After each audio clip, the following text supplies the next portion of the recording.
আসসালামু আলাইকুম। প্রিয় দর্শক, অন্য মঞ্চের আলাপ চাইতায় আপনাদের সকলকে আমন্ত্রণ জানাচ্ছি। আজ আমাদের অতিথি হয়ে এসেছেন জনাব ওয়াকারুজ্জামান। আরো রয়েছেন সাবেক প্রধানমন্ত্রী শেখ হাসিনা।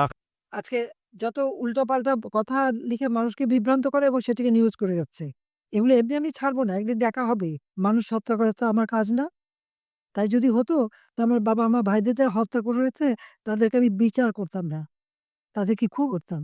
আমি তো তা করিনি। সাধারণ ৮-১০ টা মানুষ তার আপনজন হারালে যেরকম বিচার পায় ঠিক সেভাবেই বিচার করেছি। হাজার, হাজার পুলিশকে হত্যা করেছে, লাশ গুম করেছে, পা বেঁধে ঝুলিয়ে রেখেছে। পুলিশকে হত্যা করবে, আওয়ামী লীগ নেতাকর্মী হত্যা করবে, পা বেঁধে ঝুলিয়ে রাখবে, আর তাদের উদ্ধার করতে যাবে না। আর উদ্ধার করতে গেলে যদি কিছু হয়, তার জন্য দায়ী কে? যারা উদ্ধার করতে যায় বা যারা নিজেদের আত্মরক্ষা করতে চায়, তারা তো দায়ী নয়। যারা আক্রমণকারী বা যারা নির্যাতনকারী তারাই দায়ী। কিন্তু আমাদের দেশে হচ্ছে উল্টো ঘটনা। যারা আক্রমণ করে, নির্যাতন করে তাদের কিছু বলা হয় না। নির্যাতিতদের দিয়ে জেলে ঢোকানো হয়, মামলা দেওয়া হয়, তাদের উপর অত্যাচার করা হয়। আর মারা গেলে তো লাশ ঝুলে পচে, পচে যাবে সেইভাবেই তাদের রাখা হয়। ক্ষমতা আসার পর থেকেই মনে হচ্ছে যেন আওয়ামী লীগ সবথেকে বড় শত্রু। কেন আওয়ামী লীগ হবে? আর আমার নামে নানা রকম মিথ্যা বয়ান দিয়ে যাচ্ছে। আজকে দেখলাম কি চিফ প্রসিকিউটর নানা কথা বলেছে। সবগুলো ভুয়া মিথ্যে কথা। আমার উপর নাকি সেনাবাহিনী এসে চাপ দিয়েছে যেন পদত্যাগ করি। সেনাবাহিনী তো সে কথা কখনো বলেনি আমাকে। কেন বলতে যাবে? বা আমার উপরে কেউ কোনো চাপ দেয়নি। আমরা নাকি ছাত্র হত্যা করেছি। আমি চ্যালেঞ্জ দিচ্ছি। যে সমস্ত অভিযোগ এনেছে সব মিথ্যা ভুয়া। আজকে যদি ছাত্ররা আন্দোলন করলে তাদেরকে উৎখাত করতে হলো বা তাদের কিছু করতে হতো, তাহলে ৭ই জুলাই যখন ছাত্ররা আন্দোলন করতে শুরু করলো, ১৪ই জুলাই পর্যন্ত তারা নীরবে আন্দোলন করেছে। তাদের বিরুদ্ধে কোনো ব্যবস্থা তো নেওয়া হয়নি। এই ৭ জুলাই থেকে ১৪ জুলাই এই ১০ টা দিন তারা যখন আন্দোলন করে, তাদেরকে একটা টোকাও পড়তে দেয়নি। মেয়েরা সারারাত বসে যখন আন্দোলন করতো, আমারই পদত্যাগ চাইতো, আমি তাদের প্রোটেকশন দিতাম। তাদের নিরাপত্তা দিয়েছি। আমি কেন ছাত্র হত্যা করতে যাব? যখন ৬ জন ছাত্র মারা গেল, তার শিক্ষক সাধারণ মানুষ মারা গেল। সাথে, সাথে আমি জুডিশিয়াল এনকোয়ারি করে দিয়েছি। আমি হত্যা করলে নিশ্চয়ই জুডিশিয়াল ইনকোয়ারি কমিশন গঠন করতাম না এবং তারা কাজও শুরু করেছিল। কিন্তু একের পর এক লাশ পড়তে শুরু করলো। এই লাশ কারা ফেলছে? এই লাশ ফেলছে ইউনূস নিজে। তার কারণ তার meticulous ডিজাইন এর অংশ। আর আরেকজন লাশের ব্যাপারে পরামর্শ দিয়েছিল সে হলো তারেক জিয়া। লাশ পেলো সরকার পড়ে যাবে। যখন এরকম একটার পর একটা লাশ পড়ল এবং যে সমস্ত যারা আমাদের এই ছাত্রলীগের ছেলেপেলে, আওয়ামী লীগের মানুষ তাদেরকে হত্যা করেছে। যে সমস্ত ঘটনা ঘটেছে সাথে, সাথে আমরা তার ব্যবস্থা নিয়েছি। এবং প্রত্যেকটা আহতকে চিকিৎসা ব্যবস্থা কে করেছে? আমি করেছি। ১৫ জুলাই থেকে তারা যখন এই পুলিশ হত্যা শুরু করল, কি বীভৎসভাবে পুলিশদেরকে হত্যা করেছে পিটিয়ে, পিটিয়ে। অন্তঃসত্ত্বা পুলিশ কনস্টেবলও রেহাই পায়নি। আওয়ামী লীগের নেতারে পিটিয়ে হত্যা করে গাছে ঝুলিয়ে রাখেনি? ঢাকায় করেছে, ঝিনাইদহ করেছে, বিভিন্ন জায়গায়। কে করছে এটা? এটা কি আমি করেছি? না ইউনূসের গভর্নর করেছে? আজকে চিফ প্রসিকিউটর যে বলে কোর্টে যে যত মিথ্যা বয়ান বানিয়ে নিয়ে আসে, তারা কি করেছে? যারা মেয়েদের রেপ করেছে, যারা গণহত্যা করেছে, তাদের ডিফেন্সে ছিল এই চিফ প্রসিকিউটর। তাদের ডিফেন্সে ছিল যখন যুদ্ধাপরাধীদের আমরা বিচার করি। আজকে সে কি করে চিফ প্রসিকিউটর হয়? সেটাকে আমার প্রশ্ন। সম্পূর্ণ বেআইনি। যে আইন করা হয়েছিল যুদ্ধ অপরাধীদের বিচারের জন্য, সেই আইন এক্সিকিউটিভ অথরিটি দিয়ে সেটাকে সংশোধন করতে পারে না। সংশোধন করতে আবার সেই পার্লামেন্টও সংশোধন করতে হবে। সেই আইন সংশোধন করে এখন ওখানে আমাদের বিচার এবং যত মিথ্যা বয়ান। গণভবনে নাকি রাত্রেবেলা আমাকে এসে চাপ দিল, রিজাইন করতে হবে। চাপ তো দেয়নি, বরং মানা করছে যে নিষেধ করেছে আমি যেন আমি পদত্যাগ না করি। আমার দলের লোক আমাকে কিছুই বলেনি। যখন ৩৪ জন নিহত হলো, এই আবু সাঈদের পরিবার থেকে শুরু করে সবাইকে আমি ডেকে নিয়ে এসে তাদের প্রতি আমার সিম্প্যাথি দেখাই, আর্থিক সহায়তা দিই। প্রত্যেকটা আহতকে আমি চিকিৎসা করি। আমার ডাক্তার সামন্তলাল সেন এবং ডাক্তার রোকেয়া যে হাসপাতালে প্রতিটি রুগীকে দেখে আসে। প্রতিটি হাসপাতালে যেয়ে তাদেরকে দেখে এসেছি। প্রত্যেকের আর্থিক সহায়তাও দিয়ে এসেছি। নগদ টাকা দিয়ে এসেছি। আর চিকিৎসার জন্য সমস্ত খরচ আমি করেছি। আমি হত্যা করলে আবার এই চিকিৎসা করব কেন? মানুষ হত্যা করা তো আমার কাজ না। তাই যদি হতো তো আমার বাবা আমার ভাইদের যারা হত্যা করেছে তাদেরকে আমি বিচার করতাম না। তাদেরকে খুন করতাম। আমি তো তা করিনি। সাধারণ ৮-১০ টা মানুষ তার আপনজন হারালে যেরকম বিচার পায়, ঠিক সেভাবেই বিচার করেছি। কাজেই আমার নামে আজকে এই মিথ্যে কথা এবং ১ম আলোর দোহাই দিয়ে করেছে। ১ম আলো কিভাবে এই কথা জানলো? ১ম আলো তো গণভবনে ঢুকতে পারত না। যে লিস্টটা প্রথম আলো দালালি করে দেখা করে আমি তাদের সাথে আর কথা, কারণ 2007 সালে যখন ইউনূসের সাথে দল করতে গেল, কিংস পার্টি বানাতে গেল, তখন থেকে তাদেরকে আমি দূরে সরিয়ে রেখেছি। তা এইরকম মিথ্যা বয়ান দিয়ে আমার নামে নানা কথা সে বলে বেড়াচ্ছে, যেখানে চিফ প্রসিকিউটর বিচার হবে, কোর্টে উঠবে। আর সেখানে আগেই সে সব বলে ফেলে দিচ্ছে। সমস্ত বানোয়াট করে 8 মাস ধরে খালি এগুলি তৈরি করল। চাকরির জন্য ট্রেনিং, কোথায়, কোথায় ট্রেনিং দিয়েছে তাও আমার জানা আছে। এগুলো এমনি আমি ছাড়ব না, একদিন দেখা হবে। যা আজকে যে ক্ষমতায় বসে আছে যা খুশি তাই বলতে পারে। কিন্তু যে বয়ান সে দিয়েছে সম্পূর্ণ ভুয়া, মিথ্যা। কারণ আমি সেদিনও ওই প্রতিদিন রাত্রে মিটিং করেছি সকলের সাথে। প্রত্যেকের সাথে আমার মিটিং হয়েছে যে কিভাবে এদের বিরত করব। এদের যদি আমাকে উৎখাত করতে হলো ছাত্রদের, তো ৭ তারিখে যখন বসছে তখন ৮ তারিখেই তো জামাল ইউনূস করতেছে। এখন একজন আন্দোলন করতে গেলেই টিয়ার গ্যাস মারে, গরম পানি মারে, সাউন্ড গ্রেনেড মারে, গুলি করে, ২-৪ টা লাশ ফেলে আন্দোলন ঠান্ডা করে দিচ্ছে। আমরা তাই করতাম। আমরা তো তা করি নাই। উল্টো আরো আমি আইজিপি আমাদের আ পুলিশ কমিশনারকে বলছি, ছাত্রদের গায়ে যেন কোনো কিছু না লাগে। ওরা আন্দোলন করছে, করতে দাও। আমরা তো দিনের পর দিন আন্দোলন করেছি। আইয়ুব খানের বিরুদ্ধে, এ খানের বিরুদ্ধে, জিয়ার বিরুদ্ধে, এরশাদের বিরুদ্ধে, খালেদা জিয়ার বিরুদ্ধে দিনের পর দিন আইন করে আমরা আন্দোলন করেই তো দেশে গণতন্ত্র ফিরিয়ে এনেছি। আর এই ছাত্ররা যখন আন্দোলন করেছে, তখনও তো তাদের সাথে আলোচনা হয়েছে। তাদের বাবা-মা এসেছে, মুচলেখা দিয়েছে, তারা আর কিছু করবে না বলে কথা দিয়ে গেছে। যেই আবার বেইমানি করেছে, অমনি এক দফা দাবি। সমস্ত দাবি মেনে নেওয়ার পরে। আমরা তাদের থেকে উৎখাত করতে যাইনি। তারাই তো মেট্রো রেলে আগুন দিয়েছে, পুলিশ হত্যা করেছে। নিজেরাই তো বলেছে যে মেট্রো রেলে আগুন না দিলে, পুলিশ হত্যা না করলে নাকি তাদের আন্দোলন সফল হতো না। বিপ্লব সফল হতো না। কিসের বিপ্লব? মুষ্টিমেয় লোকের কাছে অস্ত্র তুলে দিয়ে ওই টোকাইদের ভাড়া করা, কিশোর গ্যাং ভাড়া করা, ওই বিহারি ক্যাম্পের লোকদের ভাড়া করা, কিছু অন্যান্য ছাত্রদের টাকা দিয়ে ভাড়া করে নিয়ে এসে অস্ত্র দিয়ে, ওটা কোনো বিপ্লব হয় না। কোনো রীতি নাই, আদর্শ নাই, লক্ষ্য নাই। একটাই লক্ষ্য, শেখ হাসিনা ক্ষমতা থেকে সরাও। কেন? দেশ বিক্রি করতে পারছে না। বঙ্গোপসাগরের অধিকার কাউকে দিচ্ছি না। আবার পার্বত্য চট্টগ্রামের অংশ, কক্সবাজার অংশ কারো হাতে তুলে দিচ্ছি না। এটাই তো আমার অপরাধ ছিল। এটা তো আজকে স্পষ্ট হয়ে গেছে। ক্ষণিকের জন্য মানুষ বিভ্রান্ত হয়েছিল। এখন তো মানুষ টের পাচ্ছে যে দেশটা আমি কোথায় নিয়ে গিয়েছিলাম। সবাই কত সম্মানের সাথে ছিল, শান্তিতে ছিল। এখন কি অবস্থায় আছে? আর চিফ প্রসিকিউটর বলে সে নিজেই তো অপরাধী। তারই তো বিচার হবে। কারণ সে তো ঘোরতর অন্যায় এবং অনিয়ম করে যাচ্ছে। সে তো যুদ্ধাপরাধীদের সাথে ছিল, যারা রেপ করেছে তাদের সাথে ছিল। আর এই রাজাকারদের মুক্তি দিয়েছে, মানবতা লঙ্ঘনকারীকে মুক্তি দিয়েছে। নিজে একের পর এক মানবতা লঙ্ঘন করে যাচ্ছে এবং জঙ্গিদের নিয়ে সে আ মদদ দিচ্ছে। জঙ্গিদের সব জেলখানা থেকে ছেড়ে দিয়ে আজকে সে সমাজের বিভিন্ন জায়গায়, প্রত্যেকটা ইউনিভার্সিটিতে, প্রত্যেকটা প্রতিষ্ঠানে এই জঙ্গিদের বসিয়েছে ক্ষমতায়। এখানে কোনো মানুষের কোনো কাজ করার কোনো সুযোগ নাই। তার উপর আজকে সরকারি কর্মচারীদের উপরে জুলুম, তাদের বিরুদ্ধে মামলা মোকদ্দমা, সামরিক বাহিনীর যারা অফিসার তাদের উপরে মামলা মোকদ্দমা, পুলিশ বাহিনীর উপরে মামলা মোকদ্দমা। একের পর হাজার, হাজার পুলিশ হত্যা করেছে, আওয়ামী লীগের নেতাকর্মী হত্যা করেছে। ১,৩৭,০০০ নেতাকর্মীর বিরুদ্ধে মামলা এবং লক্ষ, লক্ষ আওয়ামী লীগ নেতাকর্মী আজকে আসামি বানিয়ে রেখেছে। কথা বলার কোনো অধিকার নাই। সাংবাদিক হত্যা, পুলিশ হত্যা, সংস্কৃতিকর্মী হত্যা, আইনজীবী হত্যা, একের পর এক হত্যাকাণ্ড এবং জুলুম অত্যাচার। প্রকাশ্য দিবালোকে চাপাতি, কুড়াল, অস্ত্র-শস্ত্র নিয়ে তারা মানুষকে একেবারে জীবন নিয়ে খেলছে। পিটিয়ে, পিটিয়ে মানুষ হত্যা করে। মেয়েদেরকে রাস্তায় ফেলে মারে। ১৫ই জুলাই থেকে যে সমস্ত হত্যাকাণ্ড ঘটেছে সেগুলো তো আমরা ঘটাইনি। যারা ঘটিয়েছে তাদেরকে ইউনূস সাহেব ইনডেমনিটি দিয়েছে। ইনডেমনিটি দেওয়ার অর্থটা হলো দায়মুক্তি। দায়মুক্তি দেওয়ার অর্থ হলো যে অপরাধগুলি তারা করেছে। আওয়ামী লীগ করেনি, পুলিশ করেনি, নেভি, আর্মি কেউ করেনি। কিন্তু প্রত্যেকের নিজের জীবন বাঁচানোর অধিকার আছে। পুলিশের উপরে হামলা হলে পুলিশ বসে, বসে দেখবে। কই যারা এই হামলা করেছে, যারা মেরেছে, পা বেঁধে ঝুলিয়েছে, পিটিয়ে, পিটিয়ে মেরেছে, তাদেরও তো ছবি আছে। সেই ছবি থেকে তো আজ পর্যন্ত কোনো আসামি ধরেনি। কেন ধরেনি? তাদের দায়মুক্তি দিয়েছে। অর্থাৎ পুলিশ হত্যার বিচার হবে না, আওয়ামী লীগ নেতাকর্মী হত্যার বিচার হবে না, নারী হত্যার বিচার হবে না, শিশু হত্যার বিচার হবে না, শিশুদেরকে রেপ করা হচ্ছে, নারীদেরকে রেপ করা হচ্ছে, তার কোনো বিচার হবে না।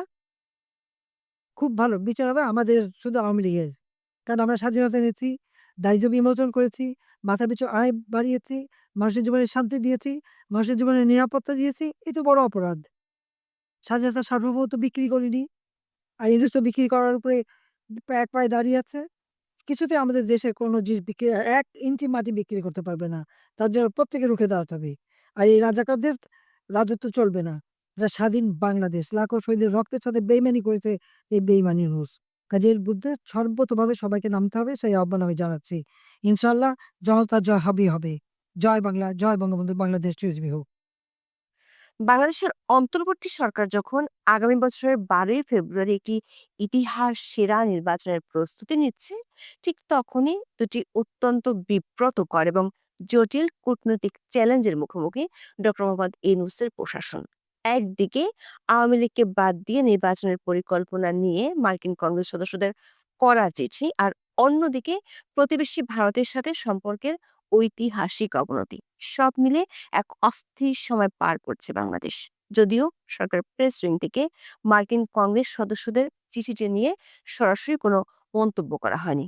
তবে খবর হলো, এই নির্বাচনের আগে যখন দেশের আইন শৃঙ্খলা পরিস্থিতির বেহাল দশা, সরকারের মিত্রদের মধ্যে দা কুমড়ার সম্পর্কের উত্তেজনা বাড়ছে, তখন মার্কিন কংগ্রেসদের এমন চিঠি সরকারকে বিপাকে ফেলে দিয়েছে। আবার সরকারের সব বিদেশি মিত্র ভারতের সাথে সম্পর্ক ঠিক করার জন্য জোরালো তাগিদ দেয়ায় সরকারের জন্য খড়গের নিচে জমে থাকা চাপগুলো লঘু থেকে গুরু চাপে রূপ নিচ্ছে। বিস্তারিত জানতে চলুন যাওয়া যাক বিশ্লেষণে।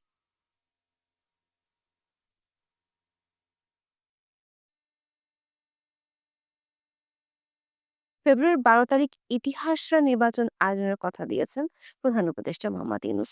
কিন্তু সে নির্বাচনে এমনই জট লেগেছে যে নির্বাচন আদৌ হবে কিনা সে অনিশ্চয়তাই কাটছে না। বিশেষ করে আওয়ামী লীগের মতো একটি ঐতিহাসিক রাজনৈতিক দলের কার্যক্রম নিষিদ্ধ রেখে নির্বাচন আয়োজন করলে তা যে গ্রহণযোগ্যতা পাবে না, সে ব্যাপারে দেশি ও বিদেশি নানা মহল থেকে বারবার হুঁশিয়ার করা হচ্ছে। প্রথমে আসি সেই আলোচিত চিঠির বিষয়ে, যা বাংলাদেশের অন্তর্বর্তী সরকারের অস্বস্তিকে বহুগুণ বাড়িয়ে দিয়েছে। মঙ্গলবার মার্কিন প্রতিনিধি পরিষদের ৫ জন প্রভাবশালী কংগ্রেস সদস্য ডেভিড ডব্লিউ মিক্স, বিল হুইজেনগা, সিডনি কমলাগার জোপ, জুলি জনসন এবং টমার সুয়েজি সরাসরি প্রধান উপদেষ্টা ডক্টর মোহাম্মদ ইউনূসকে একটি চিঠি পাঠিয়েছেন। এই চিঠির মূল বিষয়বস্তু হলো আসন্ন নির্বাচনে আওয়ামী লীগের অংশগ্রহণ নিশ্চিত করা এবং রাজনৈতিক দল নিষিদ্ধ করার সিদ্ধান্ত পুনর্বিবেচনা করা। কংগ্রেস সদস্যদের মধ্যে গ্রেগরি ডব্লিউ মিক্স প্রতিনিধি পরিষদের ফরেন অ্যাফেয়ার্স কমিটির সদস্য, বিল হুইজেনগাও সিডনি কমলাগার জোপ প্রতিনিধি পরিষদের দক্ষিণ ও মধ্য এশিয়া বিষয়ক উপকমিটির চেয়ারম্যান ও সদস্য। মার্কিন কংগ্রেস সদস্যরা এই চিঠিতে ৩টি গুরুতর উদ্বেগের কথা তুলে ধরেছেন।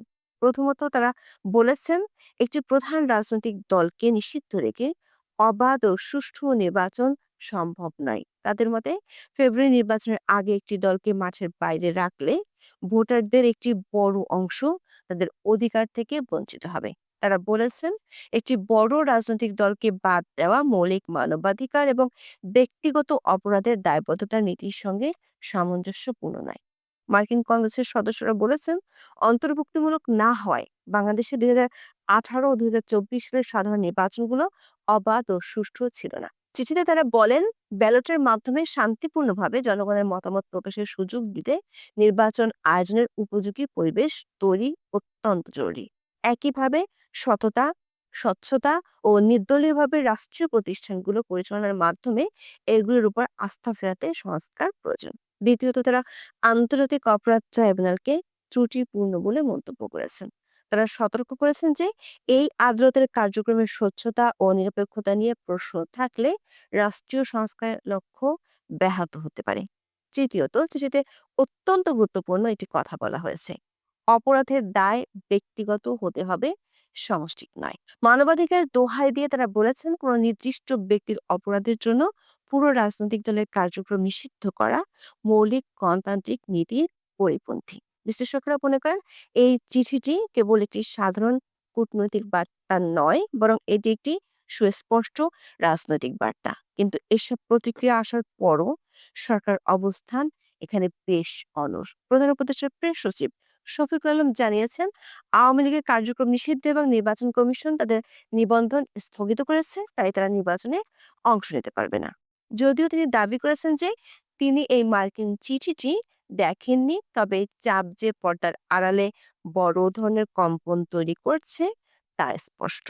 কেবল মার্কিন যুক্তরাষ্ট্র নয়, গত নভেম্বরে কমনওয়েলথ মহাসচিব শার্লি বাচির সফরের সময় একই ধরনের বার্তা পাওয়া গিয়েছিল। সূত্রগুলো বলছে, শার্লি বাজে বাংলাদেশে থাকাকালীন 5টি রাজনৈতিক দলের সাথে বৈঠক করেন এবং সবচেয়ে বড় চমক ছিল নিষিদ্ধ থাকা আওয়ামী লীগের সাথে তার অনলাইন বৈঠক। কমনওয়েলথ সরাসরি জানিয়ে দিয়েছে যে সব বাংলাদেশির পূর্ণ অংশগ্রহণ বা ইনক্লুসিভ নির্বাচন ছাড়া এই সরকারকে পূর্ণ আন্তর্জাতিক স্বীকৃতি দেওয়া দেশগুলোর জন্য কঠিন হবে।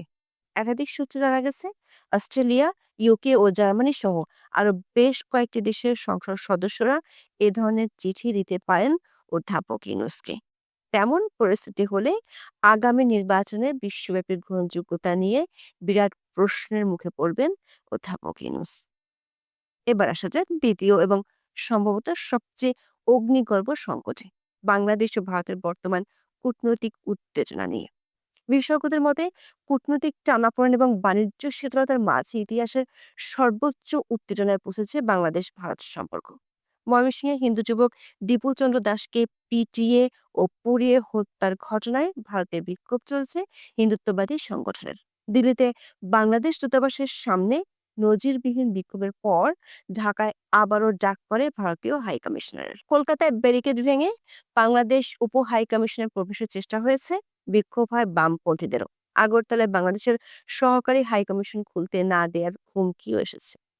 এরই মধ্যে ত্রিপুরা বাংলাদেশ সীমান্তে বিএসএফ জওয়ানের গুলিবিদ্ধ হওয়ার ঘটনা নিয়ে চলছে গুঞ্জন।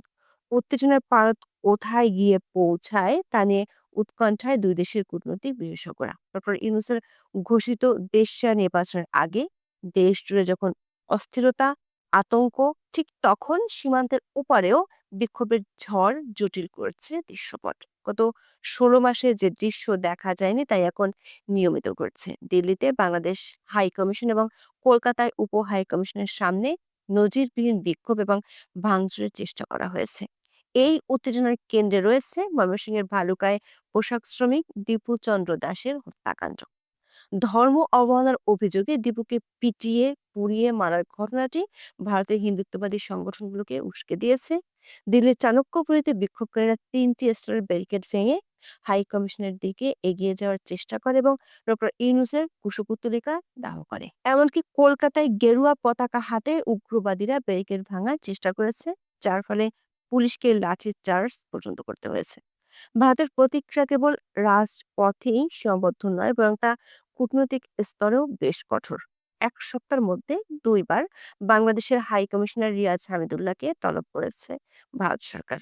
ভারত অভিযোগ করেছে যে বাংলাদেশে ভারতীয় স্বার্থ ও স্থাপনার নিরাপত্তা নিয়ে গভীর ঝুঁকি রয়েছে এবং 7 সিস্টার্স নিয়ে বাংলাদেশি নেতাদের কিছু মন্তব্য পরিস্থিতিকে আরো জটিল করেছে। অন্যদিকে ঢাকাও পিছিয়ে নেই। ভারতীয় হাই কমিশনার প্রণয় ভার্মাকে দফায় দফায় তলব করে ভারতে বাংলাদেশি মিশনের নিরাপত্তা এবং শিলিগুড়ির ভিসা সেন্টার ভাঙচুরের ঘটনায় গভীর উদ্বেগ জানানো হয়েছে।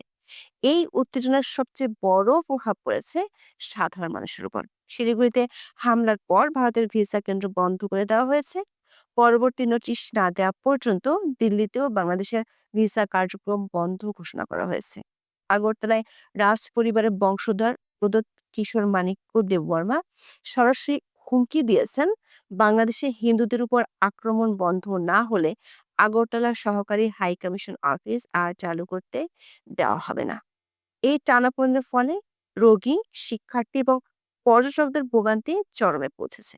ভারতের সংবাদ মাধ্যমগুলোতে এ নিয়ে গুরুত্ব দিয়ে খবর প্রকাশিত হতেও দেখা যাচ্ছে। এনডিটিভির মতো প্রভাবশালী মাধ্যমে ডক্টর ইউনূস সরকারকে মিত্র থেকে শত্রু প্রতিবেশী হিসেবে চিত্রায়িত করা হয়েছে। এমনকি ভারতের অনেক নীতি নির্ধারকরা মনে করছেন, দীর্ঘদিনের মিত্র বাংলাদেশ এখন ভারতের কৌশলগত স্বার্থের জন্য হুমকি বা ফ্রাঙ্কেনস্টাইন হয়ে দাঁড়িয়েছে। অন্যদিকে বাংলাদেশের সাথে পাকিস্তানের ক্রমবর্ধমান হৃদ্যতা ভারতকে আরো ভাবিয়ে তুলেছে।